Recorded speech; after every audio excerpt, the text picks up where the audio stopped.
जय हिंद एवरीवन। आज हम कवर करेंगे इंडियन कॉन्ट्रैक्ट एक्ट 1872 का सेक्शन नंबर 23। तो सेक्शन नंबर 23 जो है, चलो देखते हैं क्या है। What considerations and objects are lawful and what no. इसमें ये बताया गया जो कंसिडरेशन होती है, कंसिडरेशन क्या होता है, मनी वैल्यू, या फिर वो कि लाइक आप मुझे लाइक पेन बेच रहे हो, मैं आपको पेन दूंगी और आप उसके बदले में मुझे पैसा दोगे। तो वो पेन आपके लिए कंसिडरेशन है और जो पैसा है वो मेरे लिए कंसिडरेशन होगा। एंड ऑब्जेक्टिव, ऑब्जेक्ट्स का मतलब यहाँ ये है मोटिव से, या फिर ऑब्जेक्टिव, क्या ऑब्जेक्टिव है हमारे कॉन्ट्रैक्ट करने का। वो अनलॉफुल तो नहीं है, किसी का मर्डर करना दैट्स अनलॉफुल एंड इमोरल। तो ये सब में तो क्या बोलते हैं, कॉन्ट्रैक्ट नहीं हो रहा है। तो ये सब अगर हम देखते हैं किस टाइप की कंसिडरेशंस और ऑब्जेक्ट्स हैं वो लॉफुल हैं और कौन से नहीं हैं, ये सेक्शन हमें 23 बताता है। The consideration or object of an agreement is lawful unless, इसमें नेगेटिव डेफिनेशन है कि जब तक तब तक वो कंसिडरेशन या ऑब्जेक्ट लॉफुल होगा जब तक उसे लॉ के द्वारा फॉरबिड नहीं किया जाता, forbidden by law. Defeat the provisions of any law, कोई लॉ के प्रोविजन से उसको मतलब उसके परे नहीं जा रहा है। फ्रॉड्यूलेंट नहीं है, कोई फ्रॉड का उसमें नहीं है, या फिर उसमें कोई इंजरी टू अ पर्सन और प्रॉपर्टी नहीं हो रही है, या फिर कोर्ट ने उसे इमोरल, अनैतिक या फिर अपोज टू पब्लिक पॉलिसी नहीं रिगार्ड कर दिया है, नहीं कह दिया है, अनाउंस कर दिया है।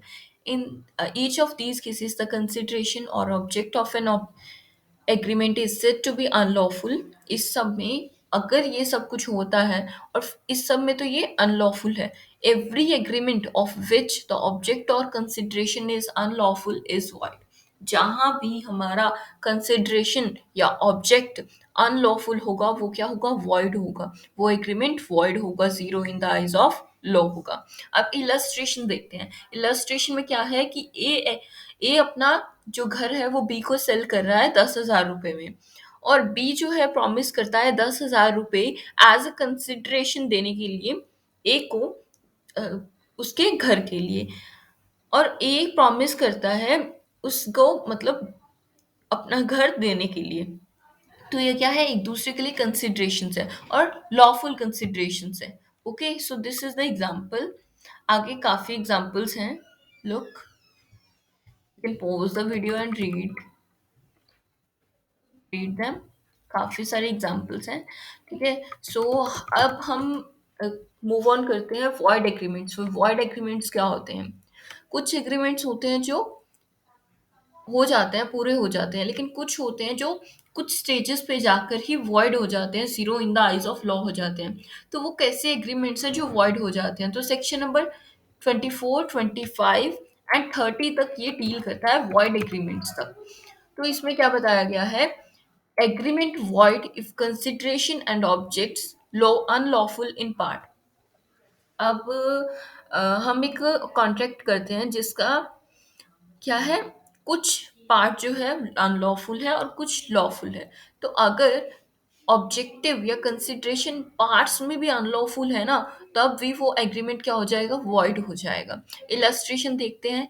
ए है, प्रॉमिस करता है बी को कि वो अब एक लीगल मैन्युफैक्चर है इंडिगो का and illegal traffics in the other articles. इसमें क्या है कि ए जो है वो इंडिगो बनाता है दैट इज लीगल, और कुछ इलीगल ट्रैफिक करता है, मतलब कुछ ना कुछ स्मगलिंग कर रहा है। तो बी प्रॉमिस करता है ए को सैलरी देने की, 10,000 रुपए एक साल के। The agreement is void, the objective of A's promise and the consideration for b's promise being in law in part unlawful। ये है कि कुछ पार्ट तो उस एग्रीमेंट का था लॉफुल एंड कुछ था इललॉफुल। तो ऐसा नहीं चलेगा, अगर लॉफुल है तो कंप्लीट लॉफुल होना चाहिए। सो हमारा सेक्शन नंबर 24 हमने समझ लिया। सेक्शन नंबर 25 में क्या है, एग्रीमेंट विदाउट कंसिडरेशन वॉइड। अब कंसिडरेशन ही नहीं है कोई, तो वो क्या है, वॉइड हो जाएगा unless it is in writing, या वो राइटिंग में होना चाहिए। And Registered or is a promise to compensate for something done or is a promise to pay a debit barred by limitation law। इसमें ये बताया गया है कि एक एग्रीमेंट एक एग्रीमेंट विदाउट कंसिडरेशन वॉइड हो जाएगा जब तक वो राइटिंग में ना हो या फिर नेचुरल लव या अफेक्शन से ना हो या फिर प्रॉमिस टू कॉम्पनसेट की उधार में ले लिया कि बाद में मैं चुका दूंगा होली या फिर किश्तों में जो जैसे हम कहते हैं प्रॉमिस करता है और लिख के देता है और साइन करता है वो पर्सन कि मैं दे दूंगा। ठीक है। सो ये सब अगर नहीं है तो वो कंसिडरेशन के बिना कोई एग्रीमेंट है तो वो क्या हो जाएगा वॉइड हो जाएगा। हाँ, अगर ऐसा है कि कंसिडरेशन नहीं है, जो गिफ्ट होता है एक्सप्लेनेशन वन में बता रहे हैं nothing in this section shall affect the validity as between the donor and donee of any gift actually made. अगर गिफ्ट दिया जाता है तो उसमें कोई कंसिडरेशन की रेट नहीं होती है। ओके। नेक्स्ट हमारा एक्सप्लेनेशन है an agreement to which the consent of the promisor is given freely is not void mostly because the consideration is inadequate। इसमें यह कंसिडरेशन क्या आता है इनफ होनी चाहिए एडिक्वेट होनी चाहिए लेकिन एक एग्रीमेंट सिर्फ इनएडिक्वेट कंसिडरेशन के कारण वॉइड नहीं हो पाता है। Okay. So this is the thing illustration दे रखी है A promises for no consideration to be ₹1000 this is a void agreement. बिना कंसिडरेशन के अगर कोई कॉन्ट्रैक्ट एग्रीमेंट हो ही नहीं सकता। ठीक है। सो ए जो है नेचुरल लव में आकर अपने बेटे को 1000 रुपए दे देता है और ये सीन ए क्या है प्रॉमिस करता है लिख कर देता है और रजिस्टर करता है ये क्या है कॉन्ट्रैक्ट है। ठीक है। बाकी इलस्ट्रेशन आप खुद पढ़ लीजिए पोज करके। सेक्शन नंबर 26 बताता है agreement in restraint of marriage void. अगर आप किसी को शादी करने से नहीं रोक सकते हैं अगर कोई एग्रीमेंट है जो आपको मैरिज करने से रोक रहा है तो वो क्या है वॉइड है। Every agreement in restraint to the marriage of any person other than a minor. यहाँ एक्सेप्शन क्या है माइनर। अगर माइनर है तो हम कोई भी उसे रोक सकते हैं फ्रॉम मैरिज इज वॉइड।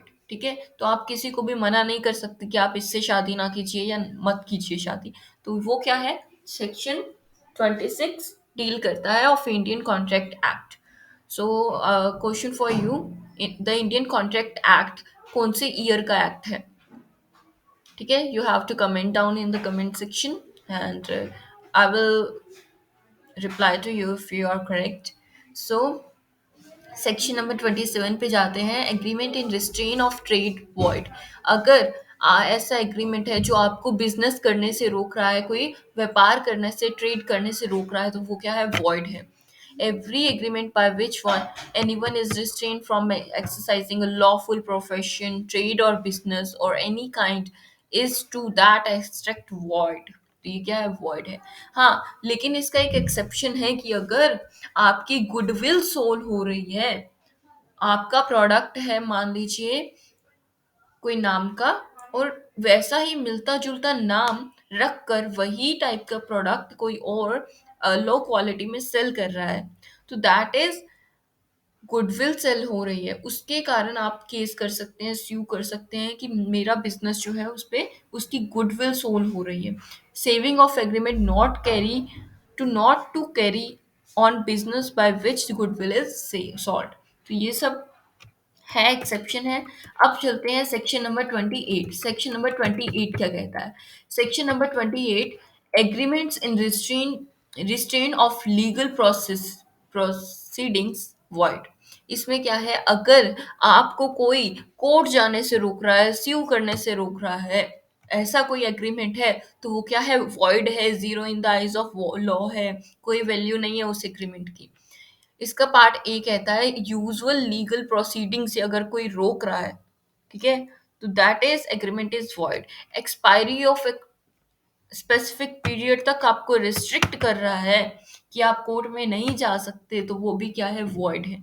इसके कुछ एक्सेप्शन हैं दो एक्सेप्शन है। Saving of contract to refer arbitration dispute that may arise. हाँ ये कर सकते हैं वो कि कोर्ट में ना जाकर कोई आर्बिट्रेशन से रेफर कर सकें, ये इस काम हो सकता है। Saving of contract to refer questions that have already arisen. एक कॉन्ट्रैक्ट में अगर कुछ क्वेश्चंस राइज किए गए हैं और वो ऑलरेडी आंसर किए गए हैं, तो भी क्या है वो मतलब लीगल प्रोसीडिंग से रिस्ट्रेन कर सकते हैं, ठीक है। So if any contract is in writing और two or more person refer to arbitration any question between them that which has already risen। ये अगर क्वेश्चन पहले से ही पुट हो गया है और उसका आंसर मिल चुका है, तो दैट्स एक्सेप्शन कि आप लीगल प्रोसीडिंग नहीं करेंगे। सेविंग थ्री क्या कहते एक्सेप्शन थ्री क्या कहती है? Saving of a guarantee agreement of a bank or financial institution, this section shall not render illegal, legal नहीं है ये। गारंटी और agreement on the expiry of a specific period which is not less than 1 year from the date of occurring or not occurring of a specific event। तो इसमें ये बताया गया अगर बैंक या फाइनेंशियल इंस्टीट्यूट है वो गारंटी देता है, ठीक है, सो दैट इज सेविंग है फ्रॉम लीगल प्रोसीडिंग। सो यहाँ एक्सेप्शंस में बैंक का मतलब बताया गया है कि कौन सा बैंक है। A banking company, the corresponding new bank, State Bank of India, a subsidiary bank, a regional rural bank, a cooperative bank, a multi-state cooperative bank, ठीक है। तो ये सब है। अब पब्लिक एक financial institute means of any public financial institute with in the meaning of section 4A of the companies act 1956। तो ये सब बताया गया है। फाइनेंशियल इंस्टीट्यूट को कहाँ डिफाइन किया गया है? कंपनीज एक्ट में सेक्शन 4A में। ओके, सो नेक्स्ट सेक्शन पे जाते हैं। एग्रीमेंट्स वॉइड फॉर अनसर्टिनिटी, अगर उसमें अनसर्टिनिटी है, वो सर्टेन नहीं है कि वो काम होगा या नहीं होगा। फॉर इलस्ट्रेशन देखते हैं पहले, ज़्यादा समझ आएगा। A agrees to sell B 100 tons of oil, there is nothing whatever to show which kind of oil was intended, the agreement is void for uncertainty। ए ने बी से कहा कि मैं आपको मतलब 100 टन ऑयल प्रोवाइड करवाऊंगा, सेल करूंगा, लेकिन कभी ये बात ही नहीं हुई कि कौन से टाइप का ऑयल। तो ये क्या है? अनसर्टिनिटी है। वो तो कोई भी ऑयल सप्लाई कर देगा, तो दैट इज अनसर्टिनिटी। अगर ऐसा है कि कोई एग्रीमेंट अनसर्टेन है, तो वो क्या है? वॉइड है। ओके, सो ये हमें सेक्शन नंबर 29 बताता है। 30 और आज का लास्ट सेक्शन इसमें कवर करेंगे।